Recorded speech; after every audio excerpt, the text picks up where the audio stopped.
नमस्ते दोस्तों, कैसे हैं आप लोग। तो दोस्तों, आज हम पढ़ने वाले हैं राम रहीम की ड्रैकुला सीरीज़ की तीसरी कॉमिक्स ड्रैकुला की वापसी।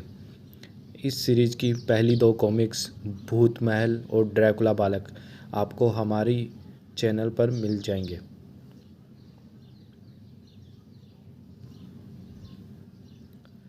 ड्रैकुला की वापसी। एक शाम राजनगर शहर से बाहर जाने वाली सड़क पर एक पुलिस जीप हवालात से फरार एक मुजरिम का पीछा कर रही थी। रुक जाओ जग्गा, वरना गोली मार दूंगा। उफ, ये तो रुकने का नाम ही नहीं ले रहा।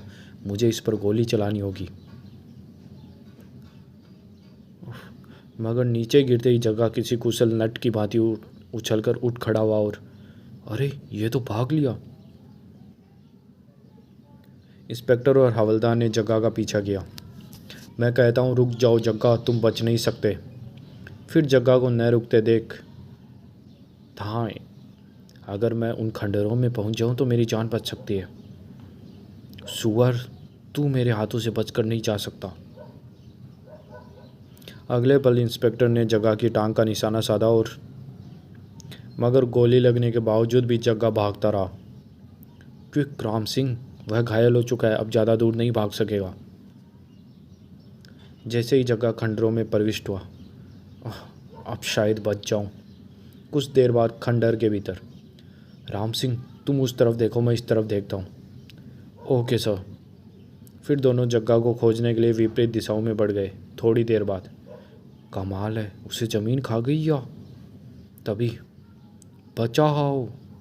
अरे, ये तो हवलदार राम सिंह की आवाज़ है, लेकिन उसे क्या हुआ है? ओह, कहीं जग्गा ने उस पर हमला तो नहीं कर दिया। ज़रूर यही बात होगी। उधर, नहीं नहीं, छोड़ दो मुझे, छोड़ दो। ही, अगर मैंने तुम्हें छोड़ दिया तो मेरी बरसों की खून की प्यास कैसे बुझेगी। ही। फिर पिशाच सरीखे जग्गा ने जैसे ही अपने लंबे व पेने दांत हवलदार की गर्दन की ओर बढ़ाए, हवलदार राम सिंह हलाल होते बकरे की भांति चीख उठा, नहीं। हा, खून, खून। और अगले ही पल शीघ्र ही हवलदार राम सिंह की आंखें मूंद गई। तभी आंधी तूफान की तरह इंस्पेक्टर वहां पहुंचा। राम सिंह की आवाज़ इधर से आई थी। फिर उस कमरे में घुसते ही, हे भगवान, यह जग्गा तो हरगिज़ नहीं हो सकता। यह तो कोई पिशाच मालूम पड़ता है। मगर जग्गा अचानक पिशाच कैसे बन गया? अगले ही पल उसने अपने आप को संभाला और हा, एक शिकार और, हा। ओ माय गॉड, इस पर तो गोलियां का कोई प्रभाव ही नहीं पड़ रहा। आखिर यह। तभी जग्गा भयानक अंदाज में इंस्पेक्टर की ओर बढ़ा। मैं जग्गा नहीं बल्कि ड्रैकुला बालक हूँ इंस्पेक्टर। अब तुम्हारे मुजरिम जग्गा के शरीर पर मेरा कब्जा है। अब तुम्हारा भी खून पीकर वर्षों के बाद मेरे खून पीने की प्यास अच्छी तरह बुझेगी। हैं? ड्रैकुला बालक? अगले ही पल इंस्पेक्टर पलटकर भाग खड़ा हुआ। उफ, अब तो यहाँ से भाग निकलने में ही भलाई है। तभी पिशाच बना जग्गा इंस्पेक्टर पर झपटा। हा, मेरा शिकार मुझसे नहीं बच सकता। इंस्पेक्टर पिशाच बने जग्गा से बच नहीं पाया और अब प्यास के साथ साथ मेरी भूख भी मिट जाएगी। फिर वह इंस्पेक्टर के मांस को स्वाद लेकर खाने लगा। कुछ देर बाद, आज बहुत दिनों बाद मुझे इस भूत महल से मुक्ति मिली है। चलते चलते एकाएक उसकी आंखों से चिंगारियां सी फूटने लगी। अब जब तक शहर जाकर मैं अपने दुश्मन राम रहीम का खून नहीं पी लूँगा, मुझे चैन नहीं मिलेगा। जब ड्रैकुला बना जगह उस खंडर हो चले भूत महल से बाहर निकला, तब चारों ओर घनघोर अंधेरा फैल चुका था। उधर उसी रात पास ही एक सड़क पर, राम भैया, मैंने तुम्हें कितनी बार मना किया है इस पिकनिक पर मत चलो, पर तुम माने ही नहीं। अब न जाने कितनी रात गए घर पहुंचेंगे। अब चुप भी करो यार, कॉलेज के ढेर सारे स्टूडेंट पिकनिक पर आए थे। अगर हम भी आ गए तो कौन सा तूफान मच गया। अब तुम ही बताओ, अगर बस का भैया दोबारा पंचर नहीं हो जाता तो क्या हम समय पर घर नहीं पहुंच जाते। मुझे तो लगता है ये खटारा बस आज रात हमारी खाट खड़ी और बिस्तर गोल करके छोड़ेगी। तभी बस एक झटके के साथ रुकी और हाय रे, दांत टूट गए। अब क्या हुआ ड्राइवर, बस क्यों रोक दी? रेडिएटर गर्म हो गया है, पानी डालना होगा। पानी डालना होगा? लेकिन भाई, इस जंगल में पानी कहाँ मिलेगा? पानी का इंतजाम तो करना ही होगा, वरना सबको सारी रात यहीं काली करनी होगी। राम भैया, अब तुम ही कुछ करो, वरना हम सबको आज की रात यहीं कूट कूट कर मरना होगा। ठीक है, आओ रहीम, कहीं से पानी का इंतजाम करते हैं। लेकिन राम भैया, इस सुनसान जंगल में पानी कहाँ मिलेगा? बस से नीचे उतरकर राम ने टॉर्च जला ली थी। यहाँ पास ही कुछ दूरी पर भूत महल है, मुझे अच्छी तरह याद है। वहाँ कभी एक छोटी सी झील हुआ करती थी, हम वहीं से पानी लाएंगे। क्या? भूत महल? क्यों, क्या हुआ? कुछ नहीं राम भैया, तुमने भूत महल का नाम लिया तो मुझे भूत महल वाले केस की याद ताज़ा हो गई। कितना खतरनाक था वह केस। अगर प्रोफेसर दिवाकर हमें ना बचाते तो शायद प्रोफेसर शैतान और ड्रैकुला बालक ने हम सबको ख़त्म कर दिया होता। अब भी कभी कभी मैं सोचता हूँ, यदि वह ड्रैकुला बालक फिर से जीवित उठा तो। यार, कभी तो अक्ल से अच्छी तरह बातें सोच लिया कर, तुम तो हर समय उल्टी सीधी बातें सोचते रहते हो। तुम्हारे दूसरे लफ्ज़ों में मूर्ख जो हूँ। भूत महल वाले केस के बारे में जानने के लिए पढ़े राम रहीम के शानदार कॉमिक्स भूत महल व ड्रैकुला बालक। अरे राम भैया, वो देखो। अरे, जीप और मोटरसाइकिल दोनों लपक कर उस स्थान पर पहुंचे। ये रहीम, ये जीप तो पुलिस की है, मगर यहाँ लावारिस कैसे खड़ी है? और देखो, इस मोटरसाइकिल का टायर ब्रस्ट है। लगता है यहाँ पुलिस और मुजरिम के बीच कोई झड़प हुई है। फिर राम ने टॉर्च की रोशनी में वहाँ का निरीक्षण किया। रहीम, वह देखो, कुछ कदमों के निशान भूत महल की ओर जा रहे हैं। मुझे तो कुछ गड़बड़ दिखती है।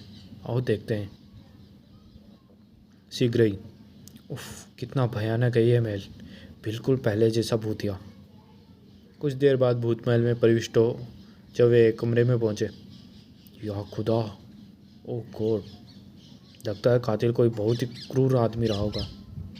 नहीं रहीम, ये काम किसी इंसान का नहीं हो सकता। कोई भी इंसान कितना ही क्रूर क्यों ना हो, लेकिन इस तरह हड्डियों से मांस नोच कर नहीं फेंक सकता। तो फिर यह काम किसका हो सकता है?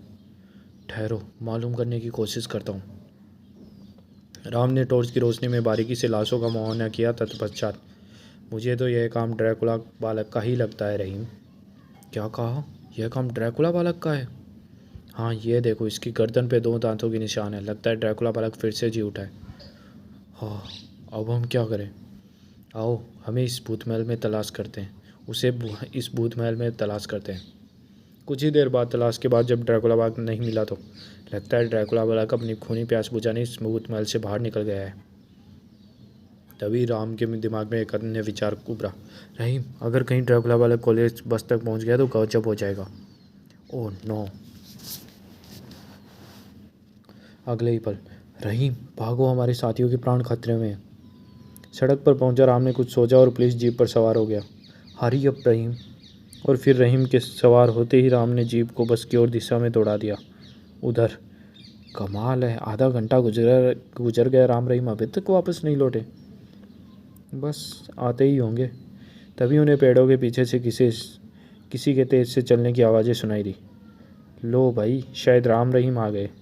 लेकिन अगले ही पल, ओह भूत! फिर पिशाच जग्गा गुर्राता जैसे ही उन लोगों की ओर बढ़ा। बचाओ, भागो! मगर पिशाच जग्गा ने उन्हें भागने का मौका नहीं दिया। हा हा हा, नहीं, मुझे छोड़ दो। खून, मीठा खून, हा हा हा। मौत के भय से बचकर ड्राइवर, क्लीनर व अन्य सभी बच्चे सड़क के किनारे लगे पेड़ों की ओर भाग उठे थे। वे सब जल्द से जल्द पहुंचकर अपनी जान बचा लेना चाहते थे। तभी राम रहीम की जीप वहाँ रुकी। यह तो कोई इंसान नहीं, पिशाच लगता है। हा हा, आ गए तुम दोनों मेरे जानी दुश्मन। बिल्कुल वही ड्रैकुला की आवाज़ है। लगता है इसके शरीर में ड्रैकुला बालक की आत्मा प्रविष्ट हो चुकी है। अब इस शैतान का मुझे दोबारा से अंत करना होगा। तुम जरा संभल कर बैठो। इसके साथ ही राम के पैर का दबाव एक्सीलेटर पर बढ़ता चला गया। जीप द्रुत गति से आगे बढ़ी। आओ आओ, मुझे भी तुम दोनों से अपना पुराना हिसाब चुकाना है।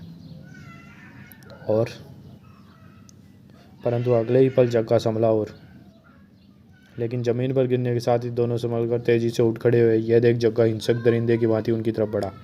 बदला बदला। रहीम, सावधान रहना।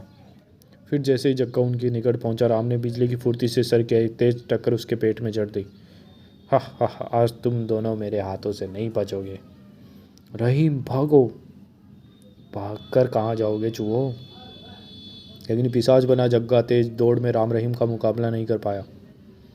भाग गए, पर कब तक बचेंगे मेरे हाथों से? जब तक मैं इनका खून नहीं पी लूँगा मुझे शांति नहीं मिलेगी।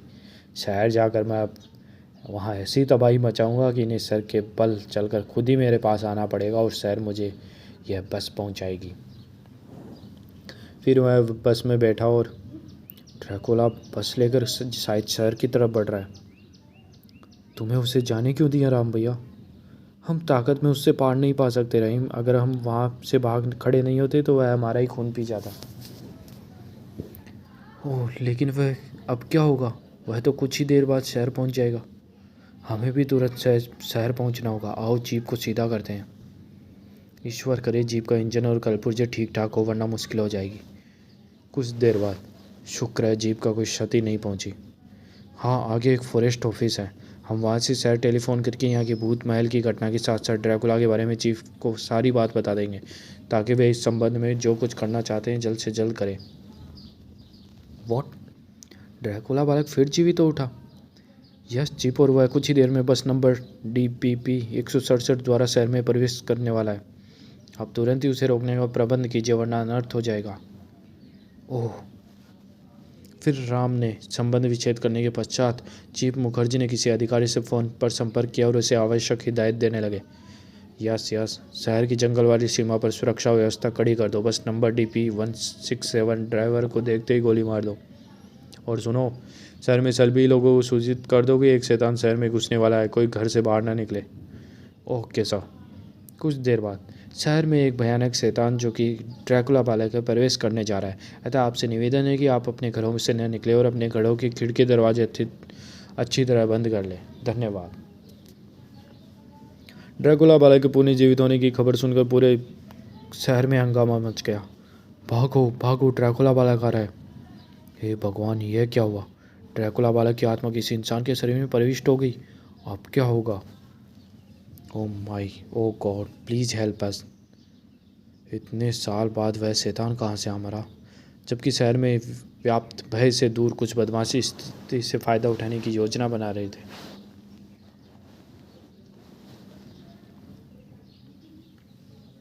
बॉस, वह ड्रैकुला हमारे लिए बहुत फ़ायदेमंद साबित हो सकता है। रंगा ठीक कर रहा है बॉस। अगर हम एक बार अपने हाथ आ गया तो दिल्ली के जौहरी बाजार को लूटने का आपका प्लान, बरसों पुराना प्लान, सपना पूरा हो जाएगा। ठीक है, तुम दोनों जाओ और ड्रैकुला का पता करके उसका पीछा करो और मौका मिलते उसे किडनैप करके दिल्ली वाले अड्डे पे ले आओ। Okay boss. उधर राजनगर बॉर्डर पर सब एकदम तैयार रहो। ड्रैकुला किसी भी समय यहाँ पहुँच सकता है।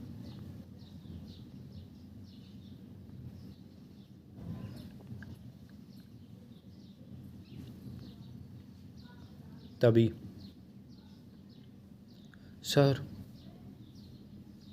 सामने से एक बस आ रही है। सब अपनी अपनी गनें संभाल लो। इतने सिपाही, इसका मतलब है मेरे स्वागत का इंतज़ाम पहले से ही हो चुका है। फिर जैसे ही बस गोलियों की रेंज में आई, यस वही बस है, फायर। अगले ही पल लेकिन बस को गोलियों की बौछार के बीच से सुरक्षित अपनी तरफ आता देख सभी बुरी तरह बौखला गए। बचो, वह सीधी हम पर चढ़ी आ रही है। लेकिन इससे पहले कि कोई बच पाता, उफ, चारों तरफ मरकट सा सन्नाटा छाते ही वह बस से नीचे उतरा। हा हा हा, खून मांस, चारों तरफ खून ही खून, मांस ही मांस। कितना मज़ा आएगा भूख और प्यास मिटाने में। और फिर वह वहाँ चारों तरफ फैले खून से अपनी प्यास बुझाने लगा। अपनी खून और प्यास मिटाने के पश्चात वह किसी शराबी के समान झूमता हुआ शहर की ओर चल दिया। और जब राम रहीम बॉर्डर पर पहुँचे, इसका मतलब ड्रैकुला शहर में प्रवेश कर चुका है। अब शहर में भी तबाही निश्चित है। उफ, यहाँ का दृश्य देखने से पता चलता है कि उस दरिंदे ने सब हत्याएं कितनी निर्धनता से की है। ड्रैकुला को रोकना बहुत ज़रूरी है रहीम, पर कैसे? राम जीप को आगे बढ़ाता हुआ बोला। ड्रैकुला को अब केवल एक ही व्यक्ति रोक सकता है रहीम, वह है प्रोफेसर दिवाकर। लेकिन हम प्रोफेसर दिवाकर को अब कहाँ ढूंढेंगे राम भैया? वो तो साधु हो गए थे। अगर ड्रैकुला को ख़त्म करना है तो हमें प्रोफेसर दिवाकर को ढूंढना ही होगा और उन्हें ढूंढने में चीफ ही हमारी मदद कर सकते हैं। कुछ देर बाद राम रहीम चीफ मुखर्जी की कोठी में थे। यस चीफ, ड्रैकुला को समाप्त करने के लिए हमें प्रोफेसर दिवाकर को खोजना ही होगा।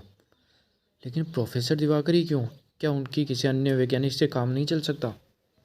नो सर, ड्रैकुला बालक को डॉक्टर शैतान ने ही तैयार किया था और डॉक्टर शैतान को सारी वैज्ञानिक विद्या प्रोफेसर दिवाकर ने ही सिखाई थी। इसीलिए सिर्फ वही जानते हैं कि ड्रैकुला बालक को कैसे समाप्त किया जा सकता है। ओह, लेकिन मेरी समझ में यह नहीं आ रहा कि आज जब डॉक्टर शैतान जीवित नहीं है तो फिर उस ड्रैकुला को किसने क्यों और कैसे जीवित कर लिया। चीफ, बस यही एक ऐसा रहस्य जो अभी तक हमारी भी समझ में नहीं आया, परंतु मुझे पूरा विश्वास है प्रोफेसर दिवाकर के मिलने के बाद हम सारा रहस्य समझ सकते हैं। ठीक है, मैं अभी प्रोफेसर दिवाकर की खोज शुरू करवाता हूँ। जैसे ही मुझे कुछ पता चलेगा मैं तुम्हें सूचित कर दूंगा। कैसे मैंने 3 घटना स्थलों पर पुलिस फोर्स को रवाना कर दिया है। यह आपने अच्छा किया चीफ। अब हम चलते हैं। आजकल मम्मी डैडी शहर से बाहर गए हुए हैं, इसीलिए हम यहाँ से सीधे ड्रैकुला वाला की खोज में ही निकलेंगे। फिर राम रहीम एक टैक्सी पकड़कर बाकी की सारी रात ड्रैकुला की खोज में शहर का चक्कर लगाते रहे और अंत में हताश होकर अपने कक्ष में आकर सो गए। सुबह शायद चीफ का फ़ोन है। Hello, Ram speaking. राम, मैं चीफ बोल रहा हूँ। गुड मॉर्निंग चीफ, कहिए कैसे याद किया? प्रोफेसर दिवाकर के बारे में कुछ जानकारी मिली है, सुनो। फिर चीफ उधर से राम को कुछ बताने लगा और अब सब कुछ सुनने के बाद, ओके चीफ, मुझे उम्मीद है अब हम ड्रैकुला को ख़त्म कर सकते हैं। राम ने फ़ोन रखकर जैसे ही पलटा। किसका फ़ोन था राम भैया? चीफ अंकल का। अब जल्दी से तैयार हो जाओ, हमने 9 बजे ट्रेन से दिल्ली के लिए रवाना होना है। दिल्ली जाना है? मगर क्यों? प्रोफेसर दिवाकर का पता मिल गया है, वे दिल्ली में है। सच? हाँ, प्रोफेसर दिवाकर इस समय अपने एक शिष्य महरौली स्थित फार्म हाउस पर ठहरे हुए हैं। ओह समझा, मैं भी तैयार होता हूँ। तभी तुम दिल्ली कभी नहीं पहुँच पाओगे। कौन? दोनों तेजी से पीछे पलटे। ओह, ड्रैकुला। हा हा हा, तुम दोनों क्या समझते थे मैं तुम्हारा खून पिए बिना ही आसानी से तुम्हें छोड़ दूंगा? तो तुम यहाँ कैसे पहुँचे? ड्रैकुला ने झपट कर रहीम की गर्दन थाम ली। आत्मा को कहीं भी आने जाने से कोई नहीं रोक सकता। अब तुम दिल्ली नहीं यमपुरी जाओगे। राम बचाओ। अगर मैंने जल्द कुछ नहीं किया तो ये रहीम को मार डालेगा। फिलहाल इस कुर्सी से काम चलाऊं। अगले ही पल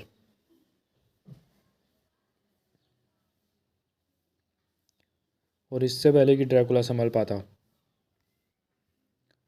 रहीम भागो। फिर दोनों ने खिड़की के बाहर छलांग लगा दी। सीधे रेलवे स्टेशन की तरफ भागो, ट्रेन छूटने में अब बस 10 मिनट ही शेष रह गए। अगर ये दोनों प्रोफेसर दिवाकर के पास पहुंचने में सफल हो गए तो मुझे इस शरीर के साथ नष्ट होने से कोई नहीं बचा पाएगा और मेरा बदला अधूरा रह जाएगा। मैं इन दोनों को दिल्ली हरगिज नहीं पहुंचने दूंगा। उधर राजनगर रेलवे स्टेशन पर मैंने दिल्ली पुलिस को सूचित कर दिया है। वहाँ की पुलिस तुम्हारे साथ पूरा सहयोग करेगी। अच्छा अंकल, अब आप चलिए, ट्रेन चलने वाली है। कुछ ही क्षणों में राजधानी एक्सप्रेस तूफान की भांति पटरियों पर भाग खड़ी हुई। प्रोफेसर दिवाकर से मिलने के बाद हम ड्रैकुला को ख़त्म करने की कोई ना कोई तरकीब खोज निकालेंगे। हमें दिल्ली में 2 दिन तो लग ही जाएंगे। इन 2 दिनों में न जाने ड्रैकुला राजनगर में क्या क्या तबाही मचाए। तुम ठीक कहते हो रहीम, लेकिन फ़िलहाल तो उससे हमारा पीछा छूट गया। लेकिन राम रहीम का सोचना गलत था। ड्रैकुला ने उनका पीछा अभी नहीं छोड़ा था। वो आ रही है राजधानी एक्सप्रेस, मुझे हर हाल में इस पर सवार होना है। और फिर जैसे ही ट्रेन पुल के नीचे से गुजरी, पहुंच गया। हा हा हा, अब राम रहीम की क्या कोई भी दिल्ली नहीं पहुंच पाएगा। हा हा हा। क्या राजधानी एक्सप्रेस दिल्ली पहुंच सकी? क्या राम रहीम ड्रैकुला के खूनी पंजे से बच सके? अपराधियों के उस गिरोह का क्या हुआ जो ड्रैकुला का अपहरण करना चाहता था? क्या राम रहीम प्रोफेसर दिवाकर से मिल सके? आखिर ड्रैकुला की वो वापसी कैसे हुई थी? क्या राम रहीम ड्रैकुला को समाप्त कर सके? ऐसे अन्य ढेर सारे प्रश्नों के उत्तर जानने के लिए मनोज कॉमिक्स की इस रोमांचकारी कथा का अगला भाग पढ़ें, ड्रैकुला दिल्ली में। तो दोस्तों, ये कॉमिक्स यही समाप्त होती है। धन्यवाद।